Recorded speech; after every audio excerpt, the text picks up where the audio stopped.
Agora, convidarei ao palco para a composição da mesa as representantes dos municípios que participam do programa VIM.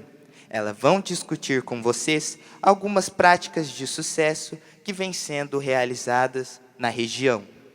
Por favor, vamos receber Vanessa Pérez de Carvalho Biagioni, representando o Polo do Vale do Paraíba.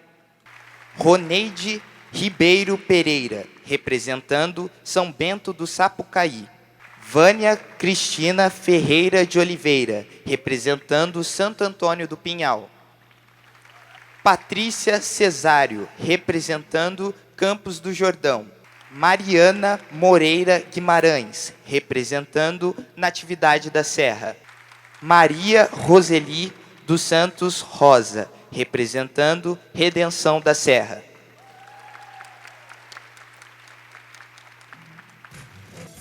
Antes de darmos início às apresentações de boas práticas, vamos receber a coordenadora de formação da Escola de Educadores, Kelly Cristina dos Santos.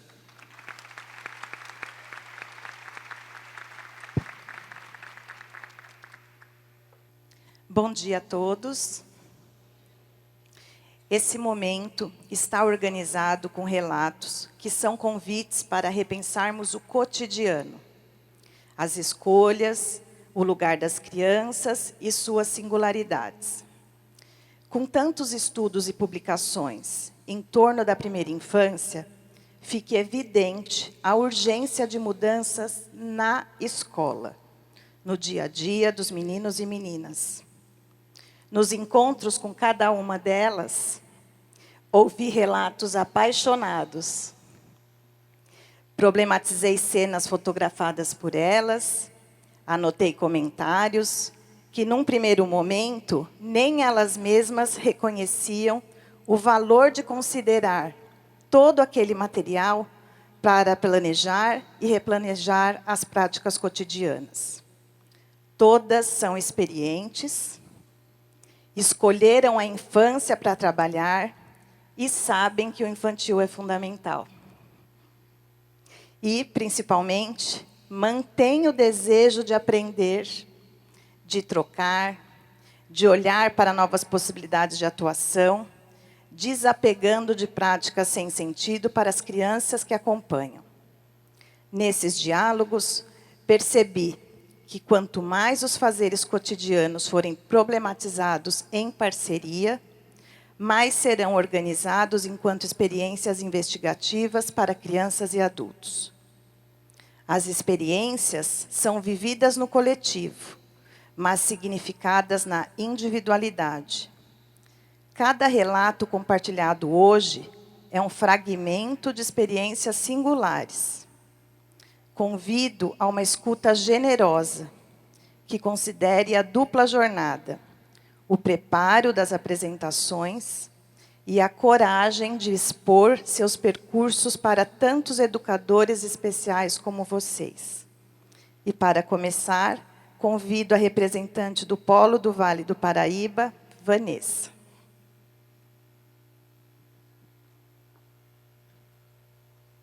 Bom dia, tudo bem?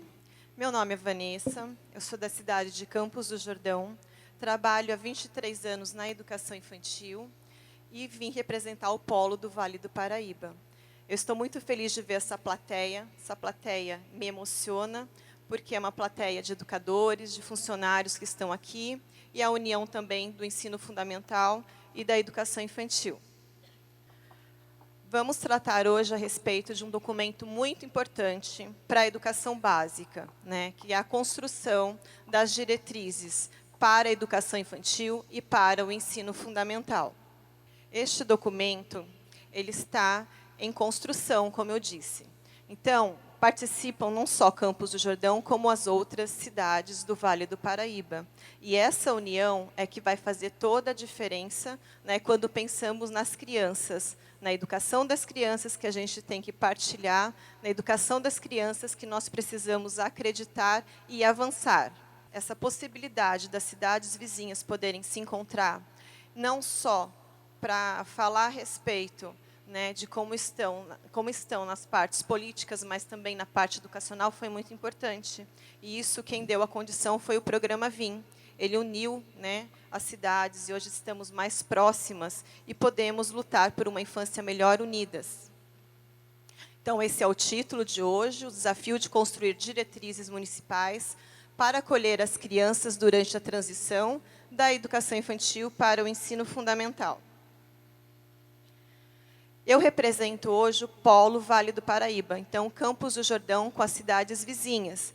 As cidades que participam do Polo são Lagoinha, a cidade de Roseira, a cidade de Potim, Campos do Jordão, Santo Antônio do Pinhal, São Bento do Sapucaí, Redenção da Serra e Natividade da Serra.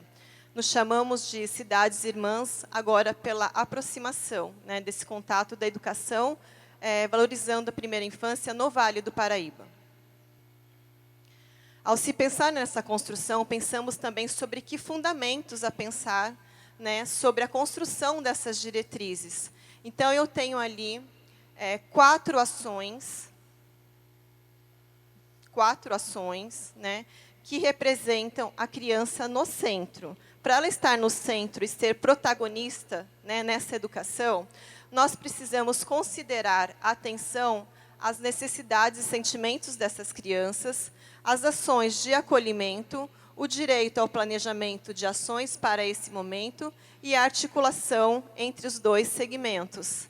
Esse é o ponto-chave, a articulação entre os 2 segmentos, então, educação infantil e fundamental, conhecendo as práticas um dos outros, respeitando e considerando a criança, né, como protagonista. Atenção às suas necessidades e sentimentos é porque é lidar com a emoção dessas crianças. Imaginem, né? Então, eu falo sobre uma transição, mas a transição ela existe na própria vida, né, que são as mudanças. Mas na escola, nós estamos falando da transição de alunos de 5 anos e também de 6 anos. Então, imaginem vocês sendo essas crianças, né?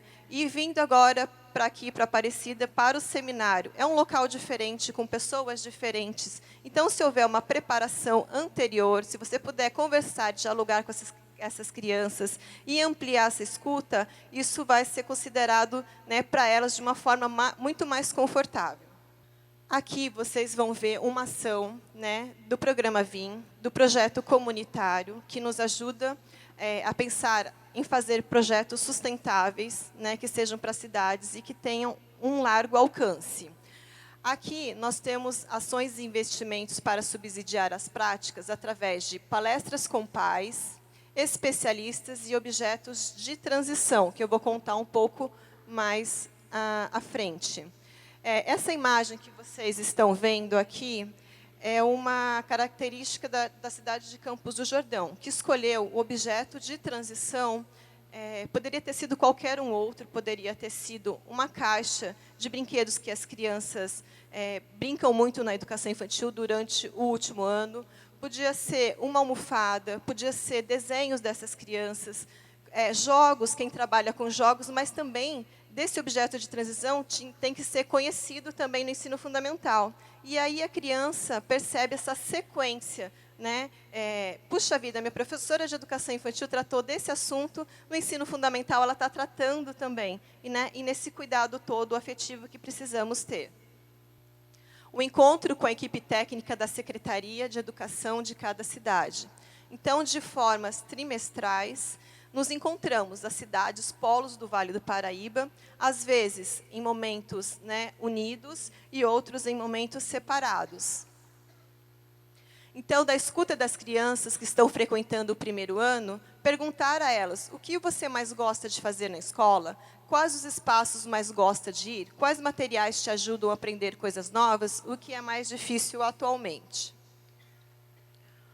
Aqui eu vou mostrar um pouco dos nossos documentos de referência. Então, documento que nós seguimos é o Ensino Fundamental de 9 anos, que fala sobre a transição da educação infantil para o fundamental. Aqui eu não vou ler, tá bom? Que já está acabando os minutos, mas eu vou seguir adiante para vocês entenderem que esse é o nossos documentos referências, né? Que as palavras não saem de qualquer coisa, saem de pesquisas, de estudos. Outro documento referência ao currículo integrador da infância paulistana, indico esse documento para que todos leiam, vai ajudar muito. As diretrizes curriculares nacionais para a educação infantil, né, que é a nossa legislação, e a Base Nacional Comum, né, que fala hoje sobre os direitos de aprendizagem das crianças, né, num âmbito nacional. Os desafios de fazer esse documento é a organização do grupo de trabalho, alinhar, então, entre os municípios a concepção de criança, eleger ações possíveis e sustentáveis, que ninguém vai fazer uma ação, né, tão grande que não possa conseguir terminá-la. E o tempo de construção compartilhada. Então, nós, no Polo do Vale do Paraíba, temos que estudar muito, compartilhar, discutir, escrever e revisar. As próximas etapas. Todos os municípios ainda estão em momento de construção desse documento. Ele é tão importante quanto a prática, né? As palavras voam ao vento, né? E nessa condição de documento, elas perpetuam por gestões. Então, a valorização da primeira infância está nessa característica. Próximas etapas, então, é a continuidade da produção e revisão dos textos, a consulta pública, porque todos precisam saber da consulta pública, a impressão e a implementação. Seguir adiante. A educação infantil precisa seguir, independente de gestões. Bom, os nossos agradecimentos à Fundação Ursay Pellerson Penido, à Dona Rosa, à Eduarda, a todos vocês que colocam aí a mão na massa, né, de todos os dias, que são vocês, professores, os nossos funcionários e pessoas que também não conseguiram vir hoje aqui. As secretárias de educação, né, que nos apoiam também, na cidade de Campos do Jordão, é a Marta Esteves, ao prefeito Fred Guidoni, a Juliana Sintra, né, que também, nessa questão da mala, da sacola de leitura, foi o Fundo Social de Solidariedade, através do projeto da comunitária, né, que nós conseguimos fazer esse trabalho lindo, né, que não só o livro da Ruth Rocha, Primavera da Lagarta, como também os objetos, né, foram todos pensados e articulados pelo Fundo Social de Solidariedade. Agradecer ao Rotary Club também, que está aqui, aos vereadores presentes, e a gente pode perceber agora que a família Educação Infantil tem aumentado, como a Eduarda falou, né? Então, eu fico muito contente e agradecida a todos vocês por esse momento. Tá? Obrigado por nos trazer esse tema tão importante, Vanessa. Agora, vamos ouvir a Roneide, que vai nos contar sobre os diferentes tempos vividos pelas crianças na escola.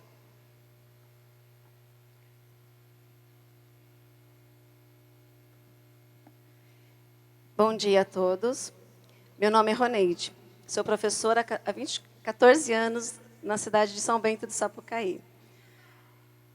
Uma tradição cultural muito forte em minha cidade é acompanhar esses bonecos pelas ruas, o mês todo até chegar o carnaval. E as crianças acompanham, ouvindo e batucando o ritmo da tradicional marchinha.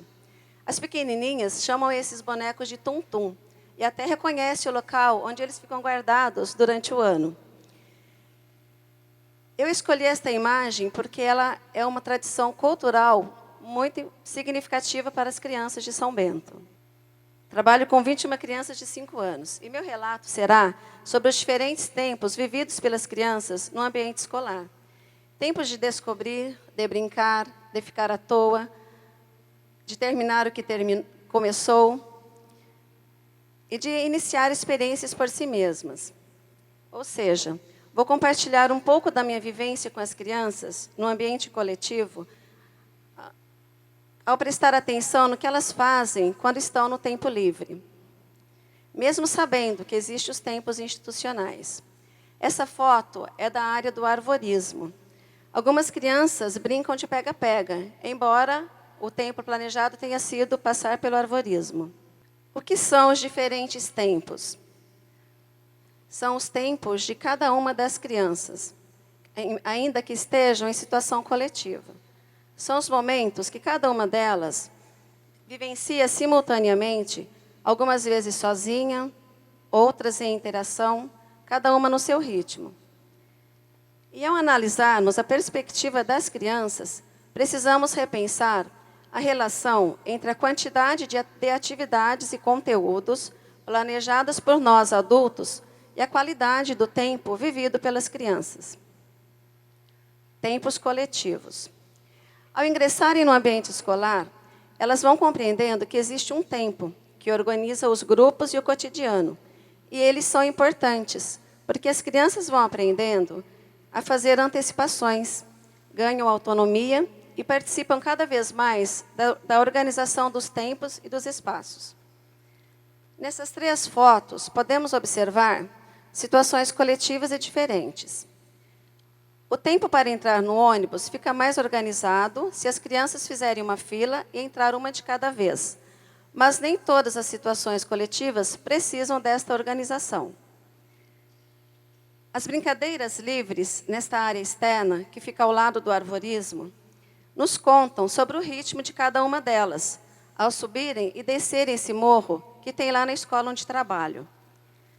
A destreza, assim como interesses, são particulares, mesmo que a brincadeira esteja sendo coletiva.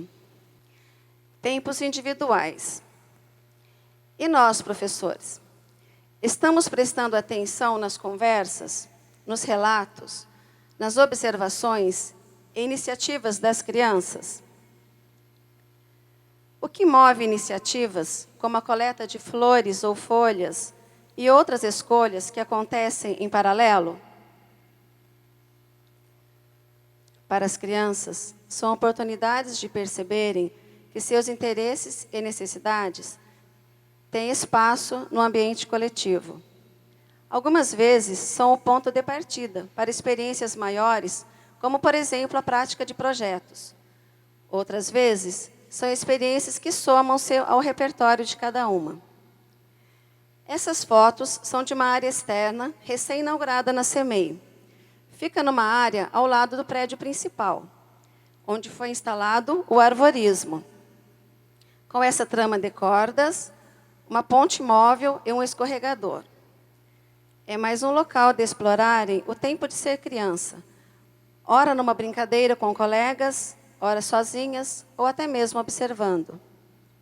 Tempos paralelos, propostos pelos adultos e iniciados pelas crianças. Esse outro espaço tem a parede de escalada e um slackline. Nas 2 propostas, apenas uma criança por vez experimenta o peso e o equilíbrio de seu corpo. Em paralelo, podemos levar outras opções para as crianças, ou elas iniciam brincadeiras entre elas. Ainda no tempos paralelos. Temos que ter o controle de todas as propostas o tempo todo? Isso é possível? Queremos crianças que aprendam a se comportar ou que desenvolvam autonomia, autocontrole e saibam quando é o momento de focar numa determinada situação ou orientação? As invenções e iniciativas das crianças são interpretadas como bagunça? Penso que são oportunidades de explorar o que a escola oferece, de nos surpreender com soluções que não imaginamos, de perceberem que são capazes. Nessa sequência de fotos, podemos notar várias tentativas de se construir um túnel e passar por dentro dele sem derrubar o telhado. E ainda depois contar ao colega como se faz, embora estejamos num tempo planejado.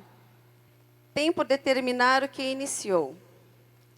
Percebo que elas gostam de ficar na escola, quando observo alguns pais esperando os filhos na hora de ir embora. Esse respeito ao tempo dos filhos, de finalizarem suas atividades, como montar um quebra-cabeças, folhear um livro ou simplesmente desenhar, é também uma maneira de reconhecer que para aprender há um tempo com começo, meio e fim. Para os pais, é um tempo de espera generoso com o tempo dos filhos. Ali reconhecemos que aprende-se a lidar com o tempo, vivendo o tempo. Nessa foto, enquanto espera os pais na hora da saída, elas escolhem algo para fazer. Luca, tempo de fazer o que gosta. Esse é o Luca, filho do Antônio e da Luísa. Ele, guia de montanha, ela, geógrafa. A família tem o hábito de levar em viagens um bloquinho de anotações. Nesse dia, estávamos visitando o Museu do Carro de Boi. Era uma atividade planejada, como várias outras do nosso cotidiano. Para as crianças, o tempo é livre para os seus pensamentos, curiosidades e interações. Para nós adultos, não. Estamos o tempo todo observando, cuidando e registrando o que acontece entre elas. E Lucas se afastou do grupo e começou a registrar o que estava vendo. Valorizo as oportunidades em que as crianças podem fazer o que gostam, assim como nós fazemos quando estamos no nosso tempo livre.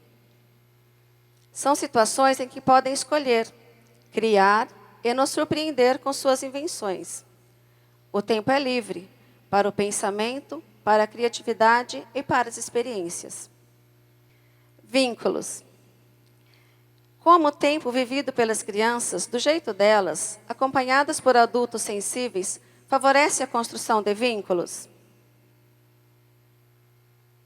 Uma das crianças me fez esta pergunta.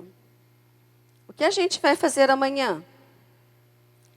Essa frase me conta que viver o tempo da infância na escola é bom. Que passados os primeiros dias de estranhamento, vão descobrindo as oportunidades de viver o tempo da infância num ambiente coletivo. E dessa interação, formam seus vínculos. Desenvolve-se tamanha admiração que as experiências ficam marcadas para toda a vida. O que eu aprendi com esta prática? Que eu preciso garantir esse tempo livre para fazer o que quiserem, apreciar, conversar e inventar. Aprendi também a prestar atenção nesse tempo livre vivido por elas. Ainda aprendi a identificar que se comunicam por diferentes linguagens, além das palavras ditas. Ainda aprendi que preciso registrar, fotografando e anotando tudo o que acontece entre elas. Muito obrigada por me ouvirem. Obrigado, Roneide, por dar importância às fases de desenvolvimento e crescimento das crianças. Chamamos agora a Vânia, que vai compartilhar conosco algumas ações para promover uma comunidade leitora. Bom dia a todos. Eu sou a Vânia, trabalho na cidade de Santo Antônio do Pinhal. Sou professora já há algum tempo nessa cidade. Trabalho na escola multisseriada do Sertãozinho. É uma escola rodeada de belezas naturais. É um ambiente de natureza, as crianças têm contato com a natureza todos os dias. Esse bairro é um dos mais visitados pontos turísticos da nossa cidade. Eu trabalho com crianças de 3 a 5 anos. São crianças, tenho 18 alunos. A escola é uma sala de multisseriada. Eu iniciei o trabalho com o livro Viajante o ano passado, em 2017.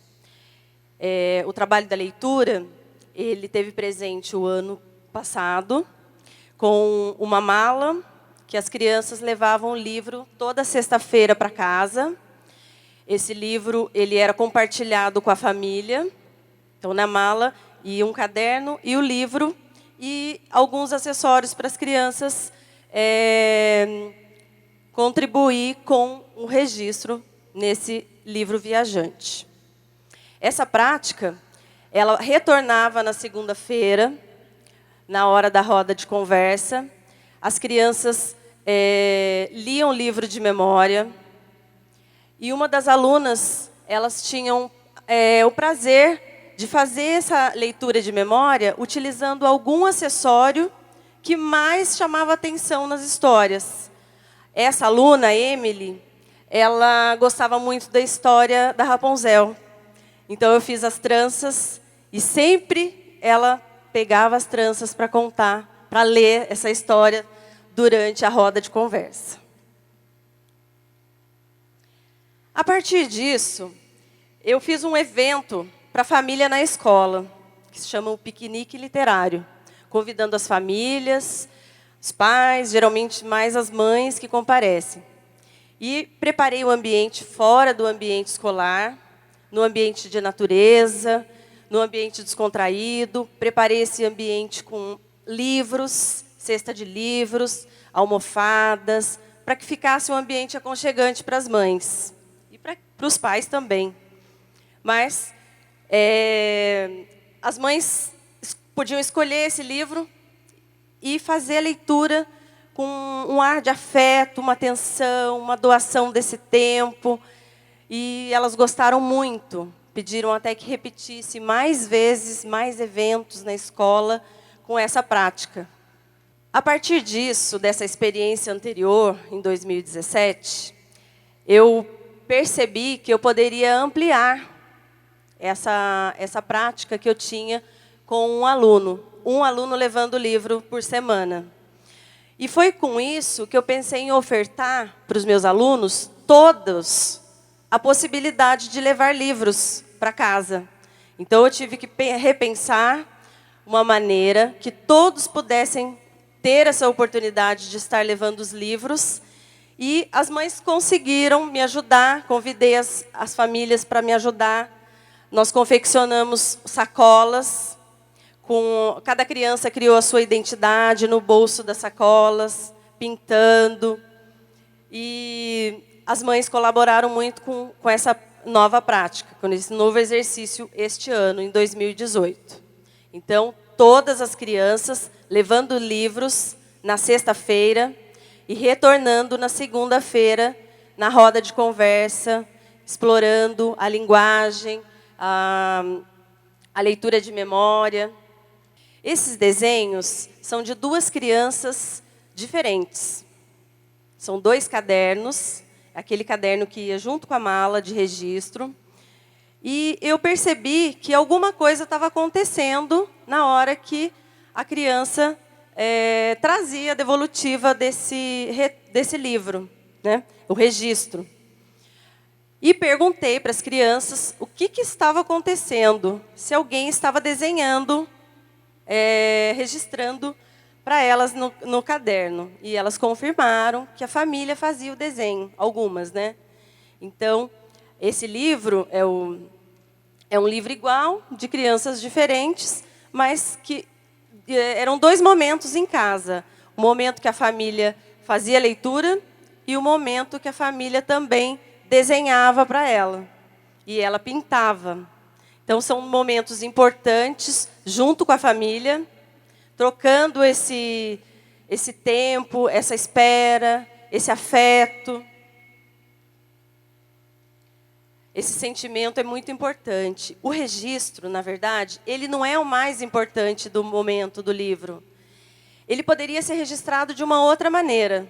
Ele poderia ser registrado com o sentimento que a criança teve durante a leitura da família. Ele poderia ser registrado com uma foto da criança, do livro, da família junto. Então, a criança vinha com toda essa bagagem para a hora da roda de conversa. Novos livros, novos registros e situações vivenciadas pelas crianças ainda, mas no momento depois. São 2 livros, são livros... tive que fazer novos combinados com eles. Que eles foram ganhando mais expressividade, eles foram deixando suas marcas no registro, eles foram ganhando mais espaços no caderno. A história, ela ficou mais clara, a comunicação dessas crianças melhorou muito, a interação das crianças. Então, o livro, o registro no caderno, não seria o mais importante. Eu também fiz registros com vídeos. Então, no vídeo, a gente pode ver como a criança dominou bem essa parte da leitura. Então, não só pelo desenho, poderia não ser o desenho, mas eu fiz outros tipos de registro dessa experiência. O que eu aprendi com esse projeto? Que a qualidade dos livros é muito importante. O acesso a livros regularmente é muito importante. e que a escola ela é uma ponte entre os livros e a escola. E eu revi muito a minha prática, a comunidade participando junto comigo, a família. Aqui eu tenho a ficha de avaliação, a ficha de leitura, que vai junto com o caderno do registro. Então, aqui eu tenho o nome da história, o autor, o ilustrador. Então, eu percebi que é muito importante a qualidade desse livro que eu estou levando para a sala de aula. Que é importante registrar para a gente poder se observar. A família foi muito importante também nesse projeto, porque ela participou com muito afinco mesmo, de estar lendo as histórias, a escolha da criança. Então, tudo isso foi aprendizado nessa minha prática. O que eu tenho a dizer desse projeto é muita gratidão, porque o retorno é muito grande com as crianças. E ele não vai parar por aqui. Eu tenho muitas ideias para ampliar essa prática com as leituras. E o meu agradecimento especial vai para a Kelly, que me deu suportes, orientação, a FLUP, com as novas possibilidades para o nosso município, a secretaria, os gestores, pela confiança de representar a educação infantil nesse seminário, aos colegas de trabalho, que me incentivaram muito, as mães, que abraçaram a proposta do projeto e participaram como novas protagonistas, e aos meus alunos, que estão cada vez mais apaixonados pelos livros. Muito obrigada.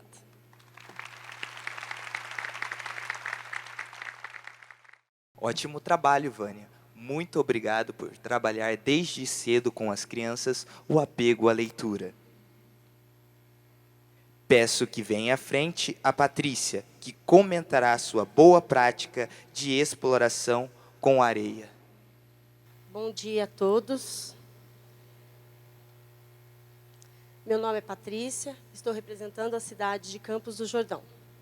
Estou na rede há 23 anos e estou muito feliz nesta área que eu escolhi. Adoro dar aula para essas crianças pequenas. Iniciei minha carreira com uma sala de aula multisseriada. Iniciei minha carreira, é isso mesmo, com uma sala de aula multisseriada. Crianças de 4 e 5 anos. Hoje, atuo com 18 alunos de 3 anos de idade. Hoje, quero falar um pouquinho da minha cidade. Essas duas fotos que eu escolhi são os lugares mais lindos de Campos do Jordão. E convido a todos vocês a ir conhecer. O município é rico em oportunidades para as crianças viverem experiências com a natureza. O auditório Cláudio Santoro, a imagem de cima, e o Horto Florestal são lugares que muito me inspiram e representam as belezas naturais de onde moro e trabalho. O relato sobre a areia. Esta é a minha sala de aula antes de iniciar as propostas com oferta de areia para as crianças. Eu preparei e coloquei tudo pronto nas paredes. A cada atividade, explicava tudo como deviam fazer. Até esse momento, acreditava que essa era a melhor maneira de ensinar. Quando fui convidada a participar do seminário, senti um pouco de receio, pois não sabia por onde começar, apesar do tempo de casa. Foi aí que pensei em trabalhar com areia, porque é um material que as crianças não tinham acesso na escola e que possibilita explorações e interações. Como tudo começou? No primeiro momento, ofereci areia de passarinho, essa areia branca, como chama nas casas de ração, onde é comercializada. Ofereci junto com ela alguns materiais, como funis, canudos, potes, para ver o que eles iam fazer. Organizei tudo isso dentro da sala de aula e dispus em cima de 3 mesas. Durante a exploração, observei que o espaço ficou apertado e que as crianças se espremiam para usar a areia. Nesse dia, fiz o registro em vídeo. Ao assistir, depois percebi que a minha voz ficava em evidência. Eu falava o tempo todo com as crianças, ora fazendo pergunta, ora indicando coisas para fazer, ou descrevendo o que mais me chamava a atenção. Ou seja, continuava mantendo as crianças conectadas comigo. Quando decidi trabalhar com areia, me preocupei em envolver os pais, que são a peça-chave da nossa relação. Organizei uma reunião na escola. Da melhor maneira possível, informei que faríamos várias experiências com esse material e pedi a compreensão de todos. Se por acaso recebesse seu filho com alguns resíduos de areia, incentivando-os a contar como estão brincando, ao invés de brigar com eles. E eles concordaram. Comentei também que iria construir um tanque de areia na escola. Naquele momento, era um desejo ousado, que eu já estava projetando e, ao mesmo tempo, conquistando os pais. Quando comecei a oferecer areia dentro da sala, percebi que eles não se incomodavam e nem recebi reclamações. Areia de construção. No outro momento, ofereci areia de construção, com funis e potes. Esses materiais foram organizados, dessa vez, no chão, em uma sala mais ampla. Percebi que ficou mais fácil para manusear e as crianças puderam explorar melhor os materiais e o espaço oferecido. Olhando de longe, parece que apenas espalham areia. Os materiais são convites ao pensamento infantil. Potes, panelinhas e colheres sugeriam o armazenamento. Algumas crianças, ao perceberem que era fácil fazer moldes com essa areia, logo começaram a explorar receitas culinárias. Ao mesmo tempo que outras desenhavam com areia espalhada ou insistiam em testar a vazão ou não do funil. Diferentes materiais. Numa outra oportunidade, ofereci 2 areias em 3 formas plásticas, acrescentando outros materiais, como funil de alumínio, cano PVC, tubos de papelão e um pedaço de mangueira, novamente no chão. Percebi que as crianças exploraram todos os materiais, e o que mais chamou a atenção foi o funil de alumínio, a pietra. Observando as crianças brincando, percebi que adoraram encher e esvaziar potes.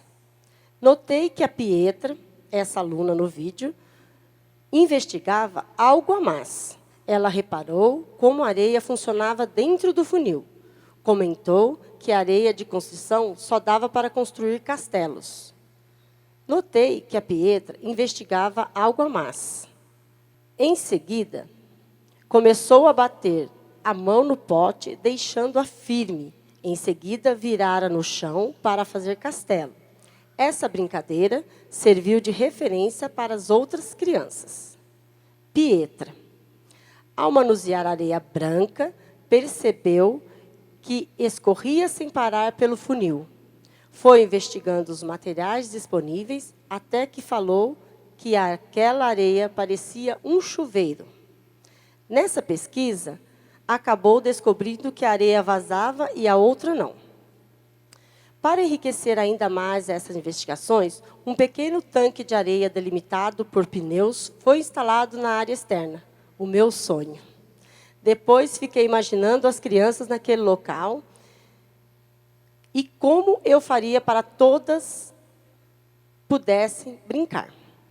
Para minha surpresa, o tamanho reduzido não foi sinônimo de disputas ou conflitos entre elas. Ao contrário, foram se ajeitando de modo que cada um tivesse um cantinho para explorar. Não é fácil sair da zona de conforto para experimentar uma proposta nova. Com esse trabalho, pude perceber que, ao trazer material pronto para as crianças, tirava delas a oportunidade de investigar e aprender fazendo descobertas. Percebi também que, quanto mais desafiamos e estimulamos, mais as crianças aprendem e nos questionam. E é nesse processo que aprendo junto com elas. Ao invés de me preocupar com os conteúdos que antes acreditava que deveria preparar a aula para ensinar, estou aprendendo a exercitar meu silêncio, a observar atentamente, a prestar atenção aos gestos, a fazer escolhas de novos materiais e explorar outros espaços. Agradeço, primeiramente, a toda a equipe da Escola Américo Riquieri, pois sem eles não conseguiria realizar essa experiência. A diretora Simone e a coordenadora Andréia, por acreditarem no meu trabalho. Agradeço também a FLUP e a Kelly por me orientar com muito carinho e paciência. E obrigado a todos vocês.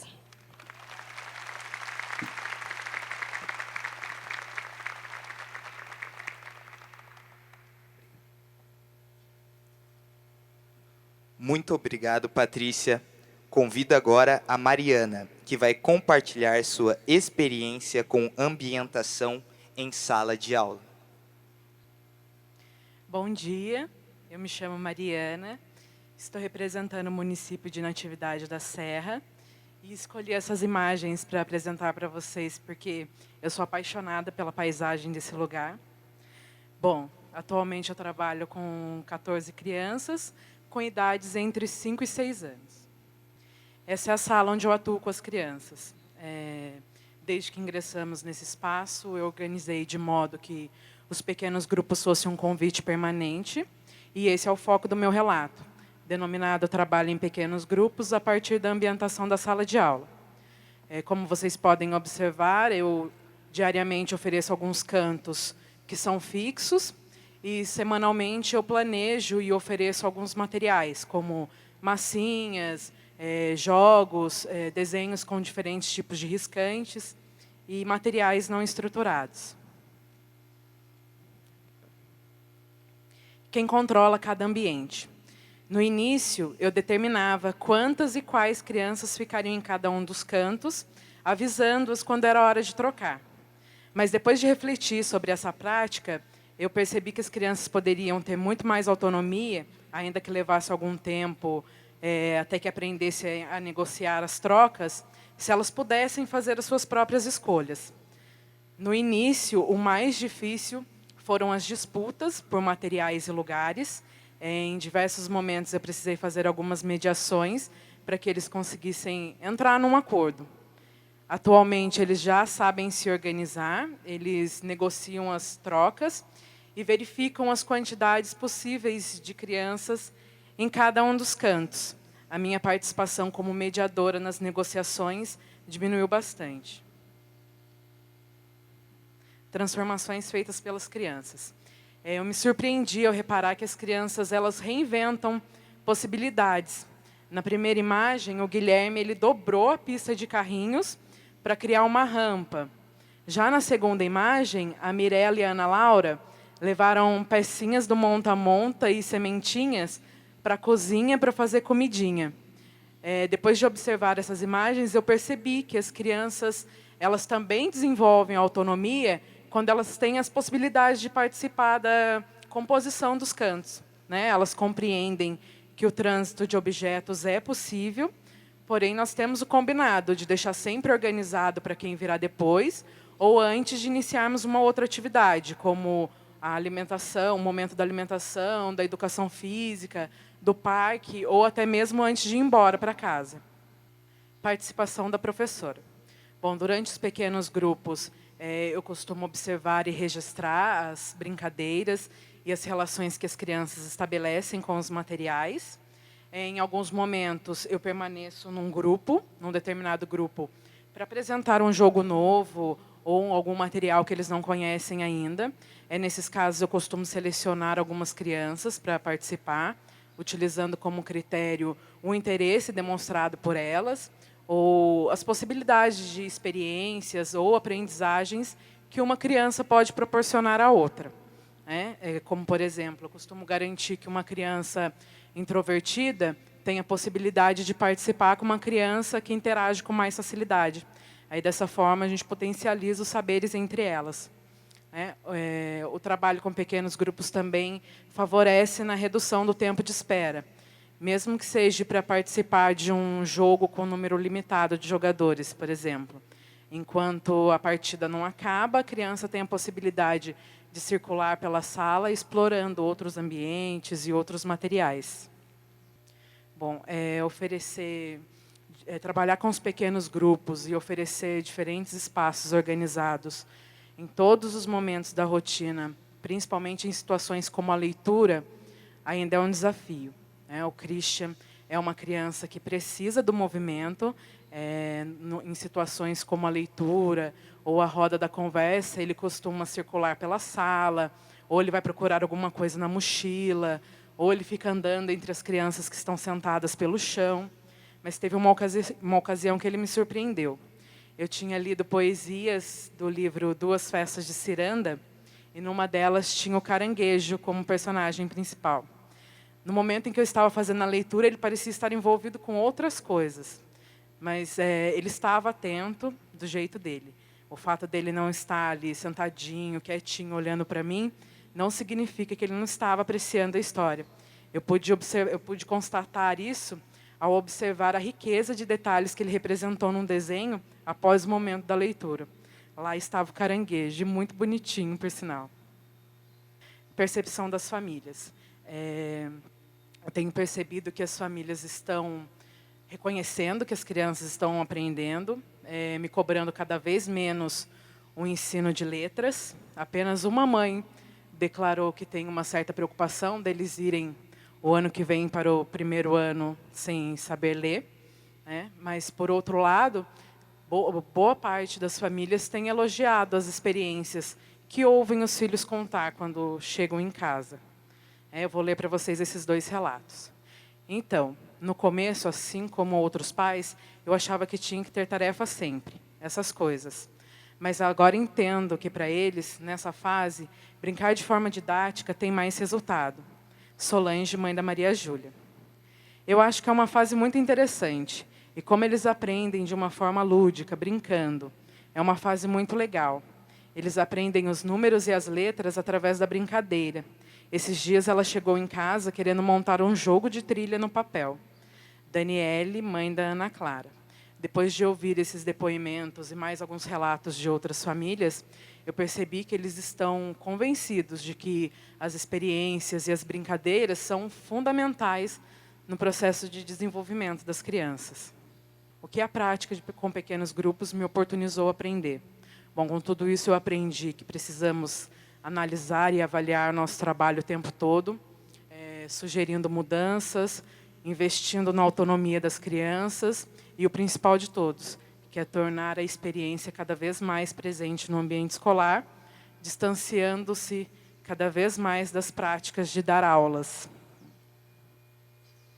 E meu agradecimento vai para toda a equipe da Escola Terezinha Lemes Porto Pinto, pela dedicação e apoio prestados em todos os momentos do nosso trabalho, a equipe gestora do meu município e a formadora Kelly, pela paciência e dedicação ao longo de todo esse processo de reflexão sobre a minha prática. Muito obrigada.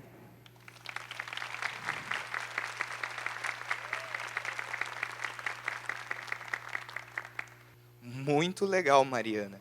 Finalizando agora as apresentações de boas práticas, vamos ouvir também a Maria Roseli, que vai nos apresentar a sua experiência educativa com brincadeiras cantadas. Bom dia, eu sou a professora Roseli e estou representando o município de Redenção da Serra. Eu atuo há 17 anos na educação infantil. E, atualmente, eu trabalho com uma turma de criança de 5 anos. E agora eu vou falar sobre essa imagem. Eu escolhi essa imagem das petúnias porque elas significam sabedoria e transformação. E as suas diversas cores representam as diferenças. E isso tem tudo a ver comigo e com o momento que nós estamos vivendo na educação infantil. As flores são sensíveis, precisam de cuidados e atenção. E é desse modo que eu vejo as crianças, como as flores. Hoje, eu vou compartilhar com vocês um pouco da minha experiência ao propor brincadeiras cantadas, observações das interações e minhas aprendizagens. Vamos lá, potência das brincadeiras cantadas. Escolhi essa proposta por 2 motivos. Primeiro, porque eu já tinha experimentado as brincadeiras cantadas em anos anteriores, e me chamou a atenção como as crianças se envolvem em experiências coletivas, cantadas e com convite ao movimento. Segundo, porque reparei que a turma deste ano também demonstrou interesse. Ela já tinha um conhecimento prévio que serviu de ponto de partida para planejar a ampliação do repertório delas e, assim, colocando novos desafios. Agora eu vou falar um pouquinho da minha sala. Na minha turma, eu tenho 8 meninas e 16 meninos. E tem um caso de inclusão. Essa criança ela é acompanhada pela mãe na escola devido às suas várias limitações. No começo do ano, quando eu assumi a turma, eu fiquei um pouco preocupada, porque eu não sabia como trabalhar com o Vitor. Eu fui percebendo que ele se interessava pelas brincadeiras cantadas.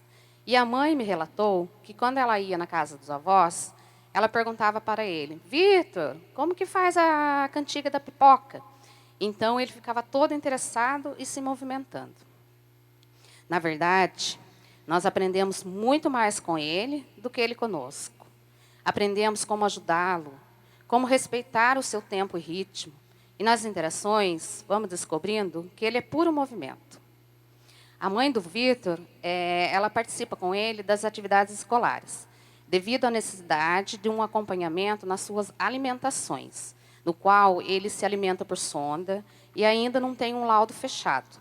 Tudo que se sabe é que é uma síndrome de origem genética paterna.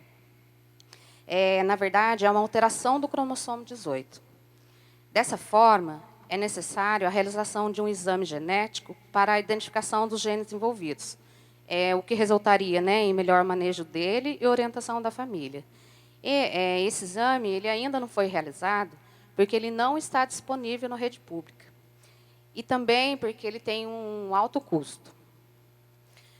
Eu também sinto a necessidade de ouvir a mãe, pelo menos uma vez por semana, no momento em que as crianças estão interagindo nos cantinhos, sento do seu lado, para conversarmos sobre assuntos que envolvem o Vitor, ou até mesmo os particulares. Na verdade, o Vitor demonstra estar feliz na escola, interagindo com todos, o que nos inspira a conhecer melhor a sua história para descobrir meios de contribuir no seu desenvolvimento. Agora eu vou falar da seleção das brincadeiras. A escolha das brincadeiras foi pensada a partir do planejamento de uma sequência didática em que o critério principal era a progressão dos desafios. Escolhi essas brincadeiras para que as crianças ampliassem os conhecimentos sobre si, sobre o mundo e sobre tudo que está ao seu redor. A valorização do brincar não deve ser extinta das experiências das nossas crianças. Brincar é um momento sagrado, que agregamos valores e virtudes à nossa vida. Então, eu escolhi um repertório de 3 brincadeiras, numa sequência, para apresentar às crianças. A primeira brincadeira foi Fungaláfia, que significa paz para você e para o seu vizinho. Essa música ela é de origem africana. A segunda brincadeira foi Olaria do Povo. E, por último, apresentei a brincadeira das caveiras. Nós brincamos juntas várias vezes, todas as brincadeiras. E depois, as crianças brincaram sozinhas. A cantiga Fungaláfia ela foi incorporada no ritual de acolhimento das crianças. A brincadeira Olaria do Povo, nós compartilhamos com os adultos. E a brincadeira das caveiras, compartilhamos no pátio da escola com as crianças menores da outra turma, da sala da tia Zilda. Agora, eu vou falar Próximo, como planejar? Tenho aprendido com as crianças que elas esperam de nós mais oportunidade de brincar. Faltam mais investigações do que elas gostam, do que elas sabem, suas preferências e necessidades. Ou seja, os planejamentos precisam partir das próprias crianças, daquilo que elas já sabem, do que têm interesse e curiosidade em aprender mais. Agora é essa parte da participação ampliada. Nós fizemos uma grande roda no pátio e convidamos todos os adultos para compartilhar da brincadeira com as crianças. No início, alguns ficaram um pouco envergonhados, mas quando viram todos participando, empolgaram e foi muito divertido. Na verdade, eles relataram que puderam voltar à infância. Próximo é a brincadeira reinventada. A brincadeira reinventada, ela foi muito gratificante para mim, enquanto professora. As crianças construíram sua própria brincadeira, a partir de uma brincadeira conhecida por elas. Na brincadeira Se Eu Fosse um Peixinho, a criança que entrasse na roda tinha que falar o nome de um peixe. E assim foram surgindo vários peixes, tubarão, sereia, foi muito divertido. O que aprendi com tudo isso? Eu aprendi que quando o adulto permite-se brincar com as crianças, sem envergonhar-se disso, ambos aprendem através das interações. Depois dessas atividades, entendi a importância de trabalhar as necessidades reais das nossas crianças, com experiências que têm um significado para elas. As brincadeiras cantadas devem ser planejadas e incorporadas na rotina da educação infantil, como atividades de suma importância para elas.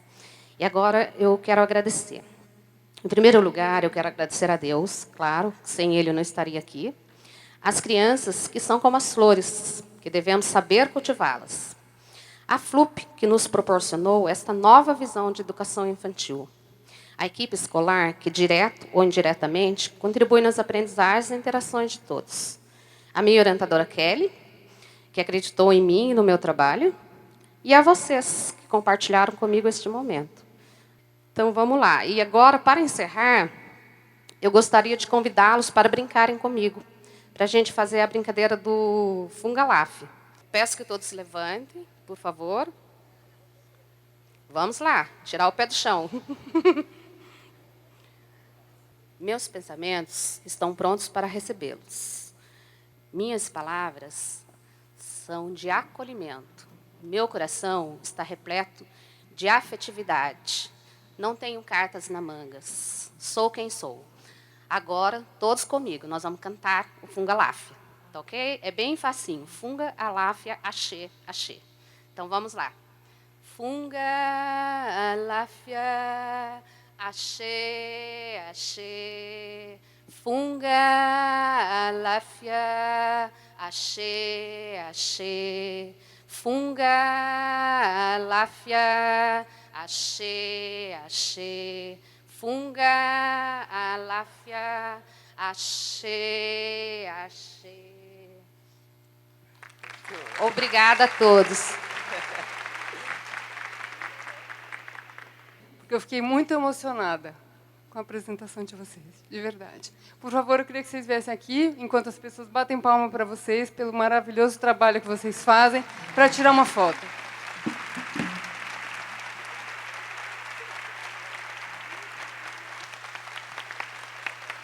Muito obrigado a todas as convidadas que compartilharam suas boas práticas conosco.